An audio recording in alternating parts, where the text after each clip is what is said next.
সম্মানিত দর্শক, আসসালামু আলাইকুম। আশা করি আল্লাহ তাআলার অশেষ রহমতে সকলেই খুব ভালো আছেন। আজকে সারাদিন খুবই ব্যস্ততার মধ্যে দিনটা চলে গেল। এজন্য দেখতেই পারছেন যে এখনো ছাগলগুলোর ভালোভাবে পেট ভরেনি। আর গরু ২ টারও ঠিকই একই অবস্থা। তো এর কারণ হলো অনেকদিন পরে আজকে সকালবেলায় আমি কলেজে গিয়েছিলাম ক্লাস করার জন্য। গত ১ মাস যাবৎ ঠিকমতো কলেজে ক্লাস হচ্ছিল না, যে কারণে যাওয়ার প্রয়োজন পড়েনি। তবে আজকে থেকে আবারও কলেজে ক্লাস শুরু হয়ে গেছে, এজন্য এখন থেকে আবার রেগুলার কলেজে যেতে হবে। আর কলেজের শিডিউলটা হলো সোম থেকে বৃহস্পতি। আর আমার পুরনো ২-১ টা ভিডিওতে আমি বলেছি যে আমি অনার্স ৪র্থ বর্ষের একজন ছাত্র।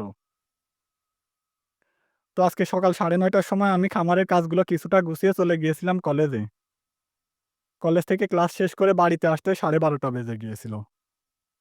কলেজ থেকে এসে একটু রেস্ট নেওয়ার পরে আমি খামারের কাজগুলো শুরু করে দিয়েছিলাম।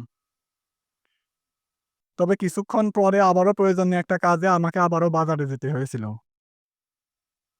তো বাজার থেকে বাড়িতে এসে আবার মাঠে গিয়েছিলাম ঘাস কাটার জন্য। কিন্তু ঘাসটা কেটে নিয়ে বাড়িতে এসে দেখছি কারেন্ট নেই।